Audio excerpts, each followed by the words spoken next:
Daily Pickle. It's a Daily Pickle. All right, before we get into the Daily Pickle, we've got some breaking news from the 4th of July. Breaking news. Oh, my goodness. This is serious business, boys. Due to his new sponsorship with a rival company, Nathan's Hot Dogs are not allowing Joey Chestnut to participate in this year's 4th of July hot dog eating contest. He's been banned. What? Banned. Oh! He now represents the vegan brand Impossible Foods over Nathan's, and they are slighted. Wow. The jilted lover. I mean, this is somewhat every food contestant's dream. Yeah, isn't he's it? been kicked out. But he's getting paid by an actual food to not eat, like to be sponsored. Right. So this is like good for Joey Chestnut. It's not good for Joey Chestnut, but it's good for his competition.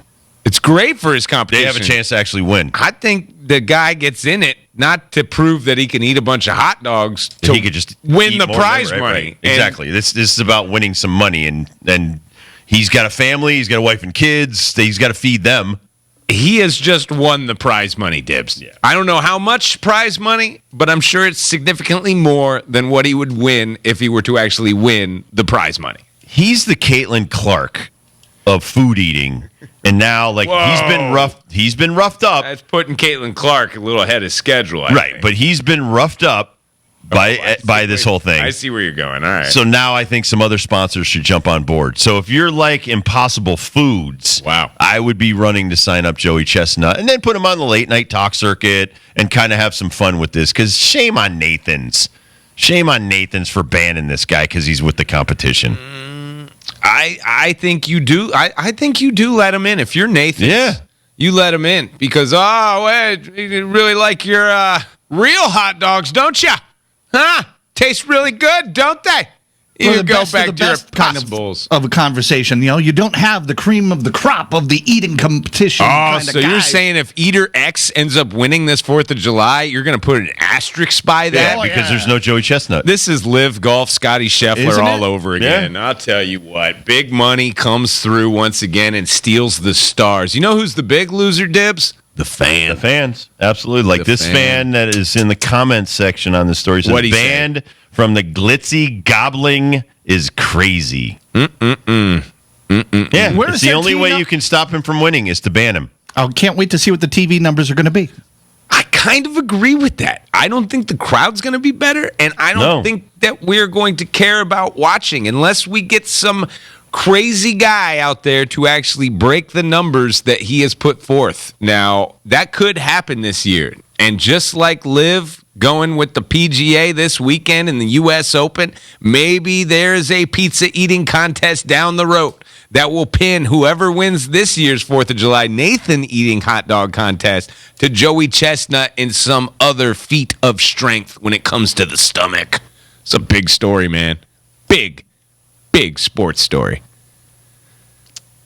Looks disgusting. All right, so the first Daily Pickle, I don't know this story other than the other guy that fouled the ball off his foot. Oh, Hunter Renfroe last night twice in the game. Fouled the ball off his foot? Yeah, this is becoming a thing, man. We were watching Morel from the Cubs do it just recently. He's back in Exactly. action. He's ready to go. He was hopping around like he had a hot potato foot. Now, Hunter Renfroe was the first time and thought it was good, and he shook it off. He's ready to go. And then he does it again, exact same spot. But here's the thing. First of all, I don't like the pads that they get to wear. I don't like the shin guard up the shin that you get to wear, or the elbow pad, or the now the guys can have it over the back of their hand. Oh, yeah. I just think that's all crap. It's like Darth Vader Part up of there. my job was to get in there to make you uncomfortable. If you're in there wearing all this gear, this Kevlar gear, you're not afraid. You could stand up there. So obviously they can make a shoe. You can listen. The umpires wear steel-toed shoes. They know they're going to get foul balls off their feet all the time. They're umpiring. They're standing right there. Kurt came up with an ancillary rule the other day. I forget who we were talking about. I think we were watching NCAA baseball together, and we saw one get off an elbow pad. The guy got first hit by pitch. He shouldn't get first. If it hits a pad, it doesn't count. It should count as a strike. I don't like the oven mitts they wear on the base paths. You got 2 to 3 inches of extra length to get to the bag. That's not fair. That's not fair. It's not in the rule book that you're allowed to wear these Betty Crocker oven mitts to protect your thumb. You jam your thumb, that means you don't know how to slide. I thought that when I first initially saw this in college baseball, and I had to ask the guys, I was like, what are these things? And then they showed it to me, and I thought, honestly, for the first season, because I think it was UNCW may have been the only team I saw. Trey Turner had one, too, for NC State. And I literally thought that, okay, these guys from North Carolina, they found some guy that is making these things like out of their shed somewhere. No, these are an official baseball branded thing. And now guys are wearing them on both hands. I mean, they're getting longer. Exactly. They're getting longer and longer and longer. Where does it end? Where's the regulations here? That's what I'm looking for. More equipment issues in MLB. The baseball bat of Vlad Jr. got thrown out after a swing. And it went into the netting behind him and then got stuck in the net.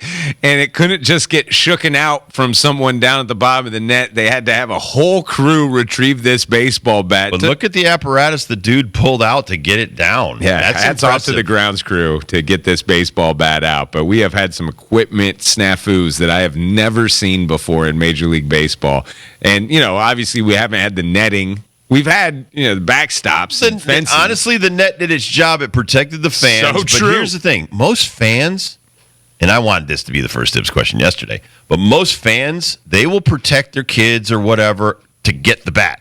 And even if they have to switch it out, like that's Vladdy's gamer, so he wants that back, but I'll give you a new one, and I'll sign it here. You take this, and, we've done a nice, we've bartered here to get my bat back.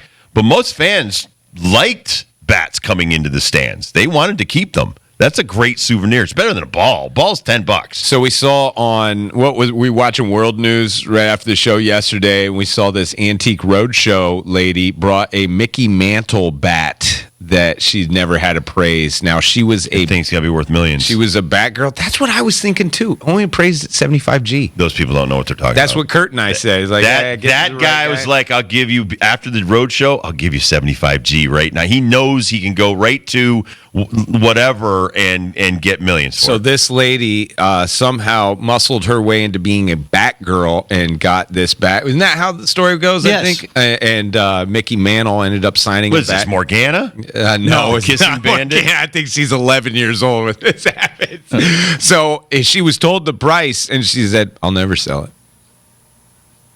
Never say never until you get the real appraisal. And I said, we got the picture and right the signed picture to go with it, though. Signed picture to go with it. Wow. I know. That's wow. To me, that's $1 million. Mickey's stuff is worth millions. Exactly. Balls, cards, bats. As Kurt gloves, said, you only shirts. need 2 people. They'll battle each other all the way to $1 million. 100%. A collector. If you were to do this privately, a collector will go crazy for this stuff. Juan Soto back in the lineup. Judge out of the lineup. Got the day off. Well, Juan Soto, he had not a rare injury, quite like Porzingis' rare calf injury. He had a strain on the elbow. I mean, this guy, he swings, he plays hard. He's going to get dinged up, but there's no reason to rush him back in the lineup until he's close to 100% because you need Soto for August, September, October. This guy, he's the real deal. I would be trying to get this extension done. Because once he goes free agent and you have to try to draw him back to New York, it's going to probably cost you twice as much. That's a good point, man. We were saying that about Judge before he hit 62. And we he hit 62. Do it now. Soto could win not only American League MVP, but he could probably win the World Series MVP and now say, I want $500 million. Give him $400 right now. Give him $400 million right now. I think so too. What did he balk at with the San Diego Padres? I don't know if that was even a legit offer, but I think it was $440. 10 for $440. Yeah. I mean, listen, the young guy. The money you're making on this guy. Do you know how many jerseys you're selling of this guy? Do you know how many more extra tickets you're selling? He's such a great guy. He's on brand for the Yankees. So true. Because so many of these other guys are lame. They're just, I love Rizzo, but you know what? Rizzo's old.